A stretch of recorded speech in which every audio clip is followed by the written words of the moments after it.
for dark nights.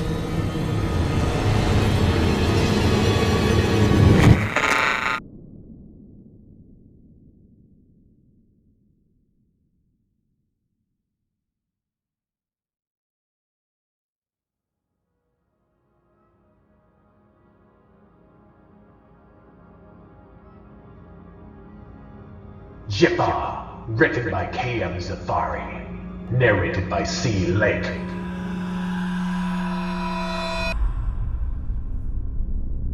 No one believed him that the monsters were real. His uncle grew frustrated and impatient with the nighttime fears the boy should long have outgrown. His aunt was more sympathetic and well-intentioned, but she dismissed them as being merely nightmares. Only he knew that, at night, the truths always reveal themselves. After the lights went out and all was dark, the silence of his room was broken by quiet scratching and moans. He covered his ears against the screeches, but they grew louder and louder until they filled the air and he could feel them even in his lungs.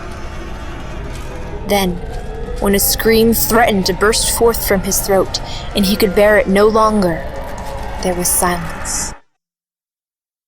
Not one sound. It was the same disquieting nothingness as in a forest filled with animals that sensed a new predator. The monsters were still, but he knew they were there. He uncapped his ears and glanced at his little sister, asleep in the bed next to his. Quiet and undisturbed, she'd slept through it all. He envied her peaceful slumber. She always looked like an angel. Then there was another noise. Whispers. "She's coming," they said. "She's coming. She's coming." There was a sudden scurrying of claws, a mass exodus of creatures retreating beneath his bed and back into the world from whence they came. There was but a moment of silence before a delicate fissure appeared in his wall, dividing it evenly down the middle. The wall began to split, but did not break. It unzipped. A soft mist escaped the seam, illumined by the pale light that leaked into his room. Then the crack parted, and a stunning woman stepped through. She was draped, head to toe, in long ebony robes, and her tall, sculpted headdress cascaded in a waterfall of fabric down her back. Her skin was powdered geisha white, and the narrow folds of her dark eyes were accentuated with black feathered lashes. Her lips were painted with the darkest rouge, her teeth a shiny and stylish black. She was beautiful. He sat up in bed, and she began to glide across the room. "My boy," she said. "My boy, did I frighten you?" He froze in place, neither speaking nor giving any indication of thought, his only movement from his eyes. "Yes, I can sense it. You are a fearful child. That is why the creatures come," she said, smiling. "I followed them to you. Now they are gone, but still you are afraid." He nodded softly. "Are you afraid of me, boy?" Her intoxicating loveliness drew him in, transfixed him. "Yes," he said, quietly. "Yes," she said. Then suddenly, he wasn't. She rose into the air and began to float towards him, pausing to hover above his sister's bed. There flashed upon her face, for a moment, what could just as easily have been a snarl as a smile. He could not tell. She returned her attention to him, descending in a graceful sweep until she stood at the foot of his bed. Tell me your fears, boy, she said. Tell them to me, and I shall take them from you. He began. I am afraid of the monsters. Good, she cooed.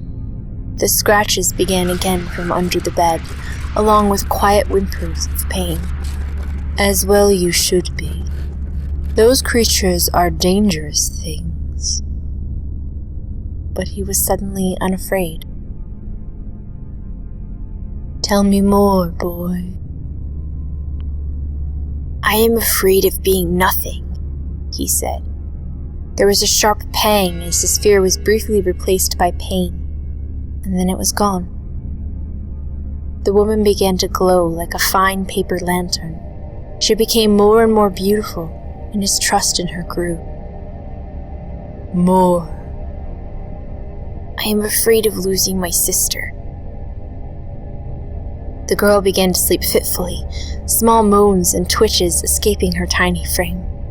She awoke with a scream, her angelic face contorted in fear. Get out! Get out! Get out! She cried. The woman's eyes narrowed.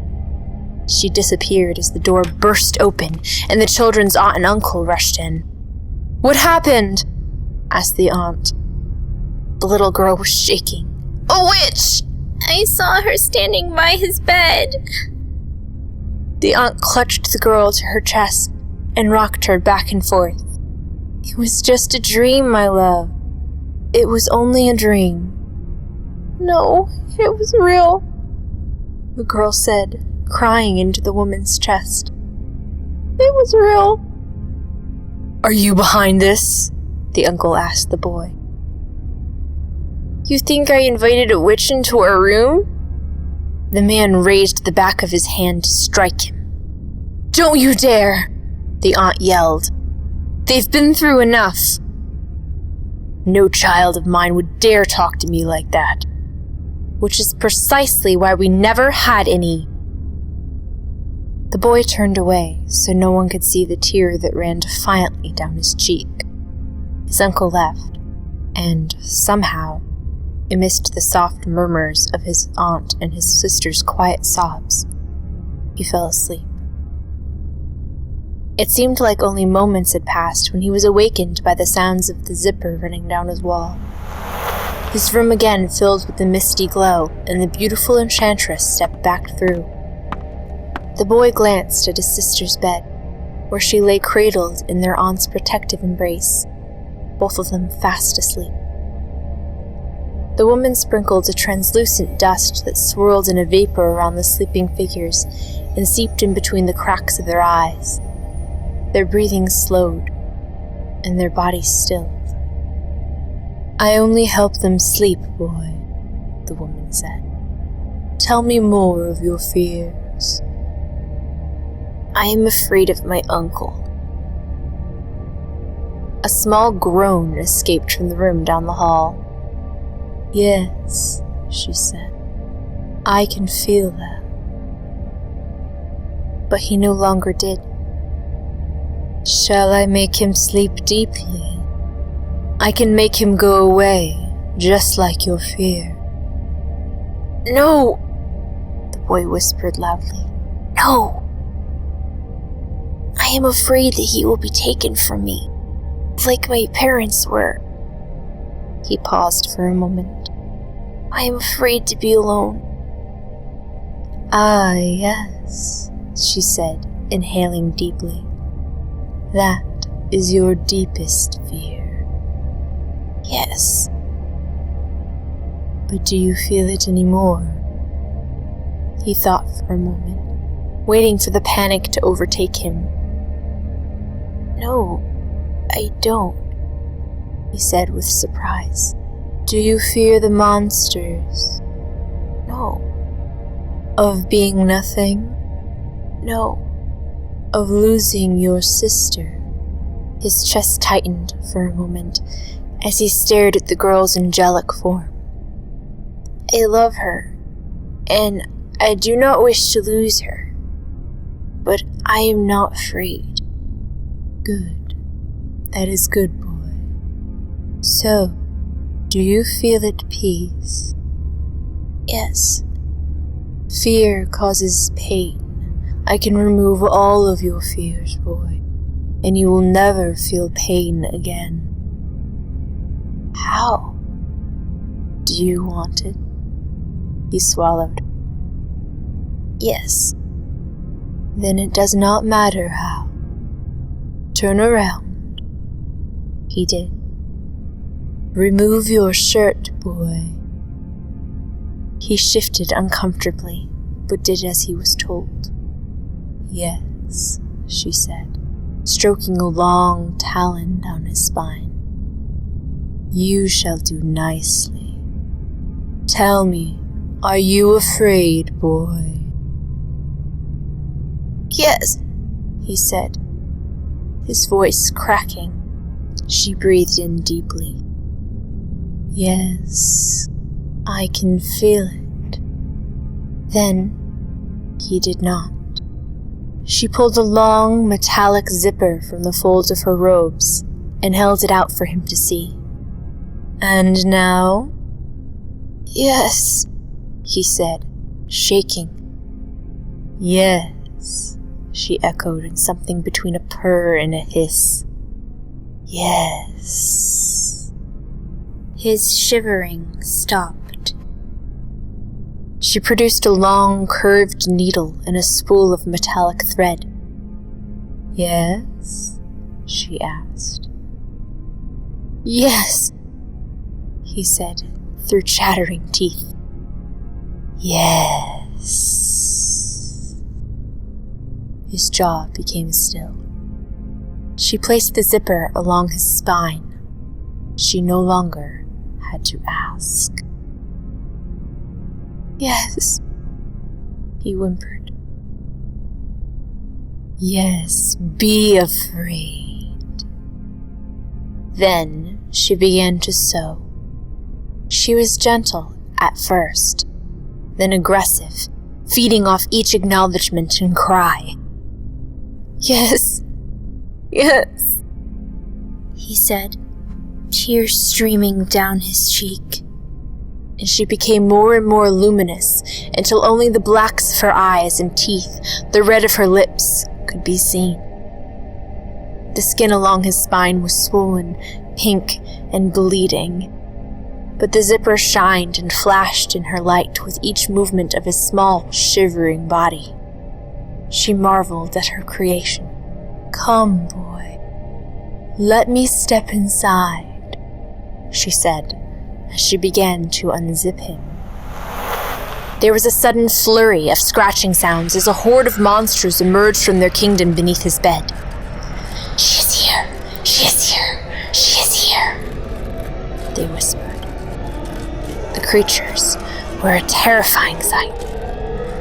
They were pale from living underground, their claws sharp, pointed, and perfectly designed for digging and hunting, hung in curved points at the ends of their muscular arms. Their bodies were thick, with loose folds of skin that hung from their frames, the legs that carried them thin and knobby-jointed.